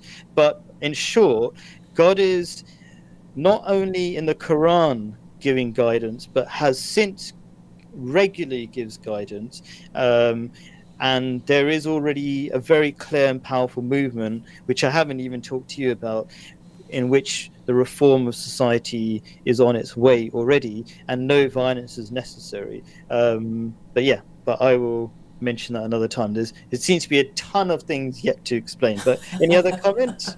Yes. And the last few comments are by Elliot Blatt, who says Buddhism at its core is rational. As such, it expects its adherents to be rational. I know Elliot Blatt is Buddhist, and he says about something you just said, this is not true. Poor people are nearly always miserable. And his final comment is, Islam is the youngest of all religions. Sure. Okay, so let's Buddhism is rational. Okay, first of all, it's the most empty. I'm not trying to be insulting, but first of all, let's even rewind a bit more. The Buddhism that you think is Buddhism is not even what Buddha said, because what Buddha says is really so complicated. If you go to you can Google real quotes from Buddha. They're so complicated. It's a struggle to fully understand them. What you think, Mr. Black, or whatever your name was, sorry, I can't see the usernames. What you think is Buddhism is actually just Westerners hijacking the religion of Buddha. So you will see some wonderful sounding quote that runs off the tongue. If it runs off the tongue really quickly, and it's not Buddhism. It's just a picture of Buddha in the background and a quote from a Westerner who's hijacked the religion. Have you studied Buddhism? I've studied it to some extent to find out the origins, and I can't remember the names exactly, but it starts off with a belief in God. It's fundamental. Even when I used to do live streams with a Buddhist monk, and he even told me the same, right? That Buddhists believe in a God. And when I've looked into the quotes of Buddha, they're very much in line with Islam. So there's no contradiction. And the reason why there's no contradiction, because in the Quran, as is logical, says God has always guided all of humanity. He didn't just pick Muslims, didn't just pick the Jews, but always guided all of humanity throughout time, sent messengers to all people at all times. So yeah. So I don't know if that explains anything, but I suppose he could be said to have entrusted Jews and Muslims with scripture, his love letters that you were referring to. Was that what you were saying? So what I'm saying is that what am I saying? I'm saying, first of all, that true Buddhism is Islam. So he probably doesn't know Buddhism if he differentiates one as being logical and the other not. What he thinks is Buddhism is just Westerners hijacking it. And then continuing, what the Westerners have taught is empty and selfish individualism, because it's topics like don't think of the future or the past, just be in the now. That's actually incredibly selfish and destructive teaching, and we can see it's a selfish and destructive teaching because out of all the world's religions, it is the only one, I think it's Pew Reports, or I can't remember which survey it was, it's the only one to be set to be extinct well before 2050. Okay, so you can see in Islam, it's growing the fastest. Why is it growing the fastest? Because it has values that are rational, that actually make sense in real life, which creates stable people, therefore stable families, and therefore stable communities, etc. Okay, whereas Buddhism has none of that. It's just nice sound bites which don't really work. And a corrupt priesthood. Yeah. So people, for example, we say what's it called, the paedophile priests. You also have paedophile monks, right? And the recent thing that the Dalai Lama is in trouble for. Do you know really? I about don't that? know. No, I don't know. What's the latest? Well, I think he just forgot that he was on camera. But anyway, a young boy went to greet him, and he said, "Suck my tongue." That's Right. That's Okay. the story. Sure, and it doesn't surprise me, right? And why doesn't it surprise me? I'm just being logical, not even being mean. Okay. Being celibate is not natural or healthy, and eventually you're going to have an outlook. And what happens is that why are there paedophile priests? Because they go after children because they're the easiest target to have sex with, hidden in a hidden way, right? So I'm not hating on anybody. I feel sorry. I don't know how to put it, like, because people might say I'm supporting paedophile priests. I feel sorry for these people who think celibacy is somehow helpful or holy. It's not. It's dangerous. And so the person who's supporting Buddhism, people who support Buddhism and say we're Buddhists, and I know many, their lives don't go well at all. Okay, Westerners go for Buddhism because it doesn't include God, and they hate God so much, right? At their own detriment, and so that's yeah. What are the comments? I could keep going on, but and what was it? The Myanmar? There was the really violent Myanmar monks or something. The really violent Buddhists. So don't forget about them. Yes, I mean, who are being mean to the Rohingyas, or isn't it? Yeah. Those ones. Right. Yes. Yeah, exactly. So there's no shortage of persecution from Buddhists, but it's just not shown on the media because media is biased. And why are they biased? Because I think very logically, the only thing that's standing up to the globalist elites is Islam, and they've got to do their best to make us look bad. But the Buddhists are fantastic for them because they just let people, as we were saying in our earlier videos, Buddhism is a sort of like give up sort of philosophy. It's like, don't worry about anything, just give up, don't worry about your feelings, don't worry about it. It's not a practical religion, and you will lay down and take it all. Yes. It's a religion that's statistically set to die out, and that's what the elite wants. It's not a helpful religion. It sounds lovely, but it's not practical. Any other questions? Yes. Yes, and I just wanted to mention that my mother thinks that the Dalai Lama is an American stooge. And liberals love Buddhism because they think it allows them to do what they want and then meditate every now and then to feel better about themselves, and they're happy and it's done the job. Mindfulness, they just mind about themselves. Yeah. Yeah. And when the Dalai Lama says he doesn't know the answer to something, they say, "Oh, how enlightened, how open-minded." Like, that's not good. You don't know the answer. I'll tell you the answer. Don't worry. Yeah. And the final comment Elliot Batt makes is Islam is the youngest of all religions, making it, well, The least intelligent child, right? Yeah. Okay. So to give the Islamic perspective, it's the most evolved religion. Okay, so earlier religions said things like you can drink alcohol, and so as I said earlier on, God has been giving messages throughout time, right from the cavemen, right? But the cavemen didn't have much technology, they didn't have international relations or anything like that. And so they had the most rudimentary teachings, you know, based on what they were capable of doing. They were just capable of killing things, whatever. They didn't even know what alcohol was. They probably couldn't even make it. Do you know what I mean? So they had, so as religion, as humanity developed, God taught more intricate teachings, like wear more clothes. Maybe cavemen couldn't even make clothes, right? So it's the most advanced religion. So, for example, it's the only religion that says don't drink alcohol.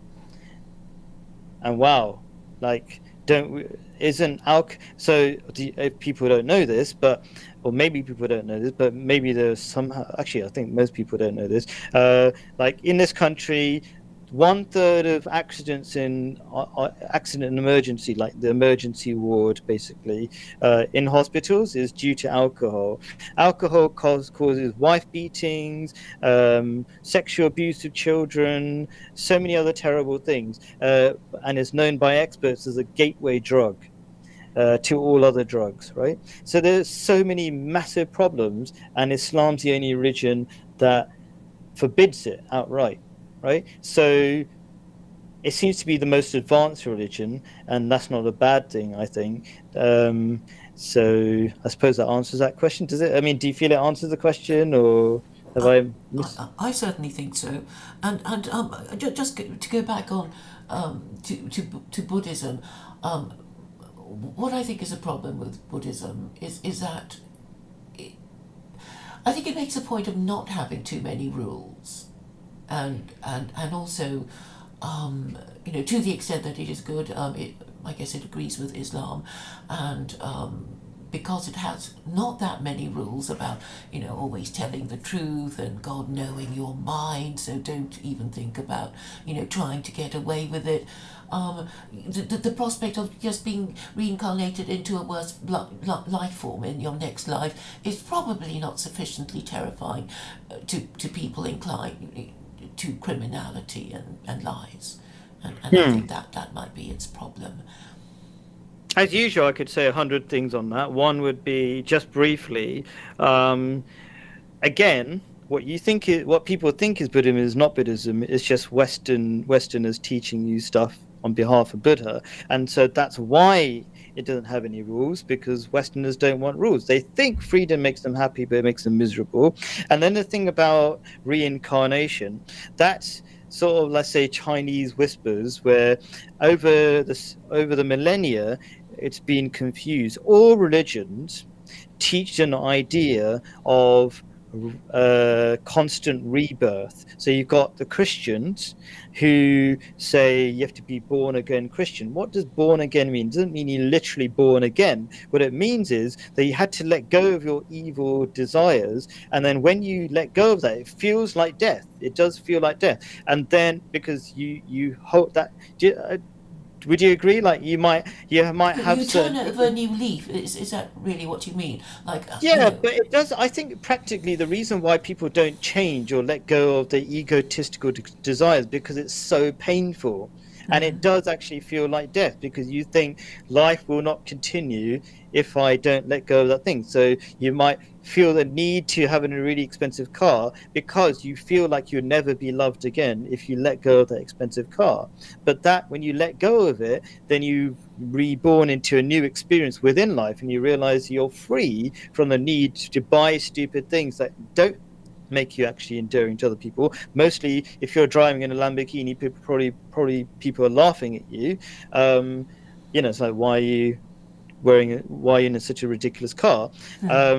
So things like that. So in Islam, you're expected to go through a death of your ego continuously, and every time you do that, you let go of a sin, let's say, it feels really painful, but you come out the other side a more free and happier person. Yes. So there's the idea of reincarnation is just a misunderstanding over the millennia. It's actually the same idea in all religions about death and rebirth in this life. Yes. I wanted to ask you your opinion on the question of turning over a new leaf, because I know somebody who has converted to Orthodox Judaism, and he was a director of porn, and you think, okay, we are all sinners, and we all have a wicked past, and anybody can point out to lower us in status, and so if you were a former criminal, you wouldn't be saying, in the good old days when I was a burglar, or in the good old days when I was a director of porn. Not after your conversion, not after you say, well, I'm really sorry about all the bad things I've done in the past, and I've converted to Islam, Judaism, or whatever it is that you was a formal line that you drew under your wicked past, that you hope to draw a line under, but you don't keep saying, oh, in the good old days when I was, a pirate, a robber, a bandit, a highwayman, I did such and such a thing, and showing obvious signs of, wishing that they were doing it again. So when you say turning over a new leaf, what are you saying as part of turning over a new leaf is to forget your past and don't talk about it? Is that the question, that you should not talk about your past or something? Well, I think sometimes when people talk about their past, it is really to remember the pleasure of what it was. Obviously, we shouldn't deny it and say hey, weren't you a convicted prisoner who spent time inside, and it's not up to you to say no, it wasn't true, or I didn't do it if you did do it. You'd have to say yes, and I'm sorry. I know I shouldn't have done it, but I'm a reformed criminal now. But if you keep saying, it was fun when I was doing it, and when you're talking about it in a way that suggests, more than a hint of nostalgia, it does suggest that you're not truly remorseful, and that you are really, in a way, trying to revive those memories, or maybe show off your sexual conquests, when you talk about all the women you had sex with, and even if it didn't work out, you're kind of, in a way, boasting. Right. Okay. So the way I see that is that I recommend and I encourage people to fully understand the harm they're doing to themselves by doing things that are considered sin. Not just, it sounds like from the way you're describing it, these people haven't fully understood how much harm they're doing to themselves, and they just done it for some other reason, to sound like some sort of, they see religion as a ritual of rights and wrongs. As a way of gaining status. Okay, sure. And that's that's not going to benefit you in the long term if you still think the things you used to do were actually enjoyable. And what I would like to say is that any bad thing is actually bad for you. So that's what the Quran says, that I made this thing a sin because it's bad for you, and I made this thing a righteous deed because it's good for you. It's not arbitrary. So whenever you listen, you do it for the good of your own soul. Another verse of the Holy Quran. So people should understand the spirit, and that they should deeply understand why, and that's the only valuable way of turning over a new leaf. If you don't, then you can easily fall back on your old mistakes. If you thought that was a better way of life, of being a porn director, for example. And that's a discussion to be had, like each individual sin. And you want to say, what's wrong with being a porn director? And then, if you know anything about the sex industry, it's an industry full of people who are really miserable and people who are abused and taken advantage of. And just because you see happy smiley faces on the video, because they have to, it doesn't mean it's reality. Well, you So wouldn't want to marry a porn actress, and you wouldn't want your, if you had a daughter, for her to go into that industry. But it seems to be glamorized. I think they have their own version of the Academy Awards or something. But I suppose I am reluctant to. Okay, I accept that there are certain things that we know we shouldn't do, but that we still want to do, and I think sorry to be Jewish again, but it's called the evil inclination. The Jews call it the Yetzer Hara, that we know the good but we choose the evil because we are attracted to it, because we have the urge to do it, and I think these laws are intended to give us a moderate, what's the word, to regulate our consumption of whatever it is, because sex with spouse is allowed, sex with non-spouse is not allowed. So while we have sexual urges, obviously it's not a good idea to go around having random sex with people who are not married to us. But if we jump through enough hoops, we will find ourselves a spouse with whom to have sex with, and therefore our appetites are satisfied, but within the permitted way. And this, I think, is the reason for these rules. And food is good and necessary for us to live, but we shouldn't stray over into gluttony, and while leisure is good, we shouldn't stray over into sloth and that sort of idea, those 7 deadly sins, that sort of thing. But back to the topic that we were talking about whether God being alive. I suppose this is a bit a conceit, but I think it is possible that God can, maybe leave the building for a bit, perhaps intending to come back because he has created a universe in which the sin is its own punishment. So he's left instructions, and we break these rules at our own peril. And even if we do not suffer immediately, we might later, in this life or the next, or our group, our nation, our countrymen will suffer terrible things if we started believing in Christianity and refusing to change it because we're too proud to admit that our ancestors were wrong. Okay, so the way I would say God is very carefully watching everything that happens, and I'm going to kind of give evidence. So I think we should, although I absolutely love this conversation, but I think there should be some time limit. And we haven't even got to the second conversation about how the revolution for a better world and all this The social and psychological transformation. Yeah. We haven't even started on that, so I'm going to answer your question with the aim of finishing at. Oh, we can't finish at 2, but we'll try. Maybe 2:01. And it goes something like this. And I'm gonna sort of open Pandora's box by ending it with this, right? Mm-hmm. So, Muslims are all waiting for somebody called the Guided One, the Mahdi. I don't know. Have you ever heard of that phrase, the Mahdi? The Mahdi, who's supposed to come end times. Right. Okay. So that understanding is incorrect because we're already in the end times. The end time, and it wouldn't. There's a lot that the Muslims are confused with.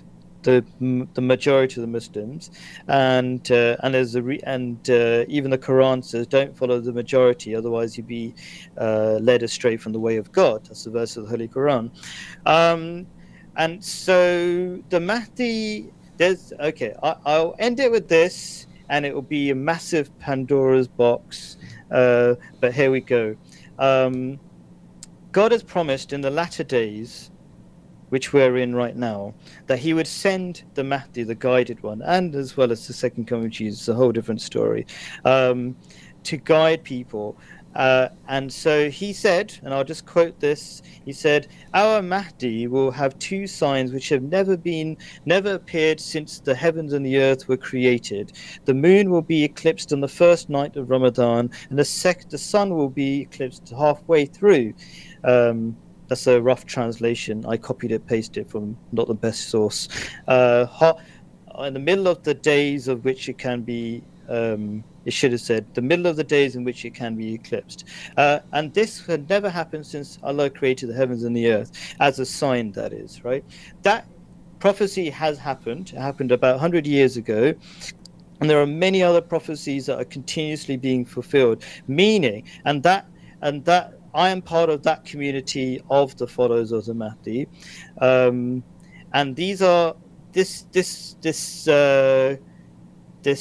prophecy is accepted by all the people who do not accept the Mahdi, but they just say it's a false prophecy, as in created by a human being. And the reason why that doesn't make sense is, why would God, the all-powerful, knowing, have the wrong person fulfill a prophecy that's made up by a human being? God would have stopped that if he's all-powerful or knowledgeable. So what I mean to say is, this prophecy and many other prophecies, which I talk about at Speaker's Corner with other Muslims, and they can't argue against it, and it's all on my channel, demonstrates what? Demonstrates that God is sending people still, guiding people still, is very much interested in the affairs of humanity. It always prophesied that this would happen. The big mistake of Muslims at the moment, who have gone far away, even though they're doing much better than the rest of humanity, is that they think, for example, the Mahdi would come literally on the last day, the last minute, before all of humanity was supposed to fall apart, and say, all of you become Muslim, and then God just destroys and finishes everything, which makes zero sense. It makes more sense that God guides people in the last phase of humanity, so you can actually benefit from being Muslim when all of the world becomes Muslim. And so I'm part of that community, which is destined to create the revolution. And maybe you would talk more about that. Great. I look forward Thank to you. our next conversation. Thank you so much for your time. Thank you. I love being on your show. Thank you. Okay, speak to you Bye. soon. Thank you. Bye.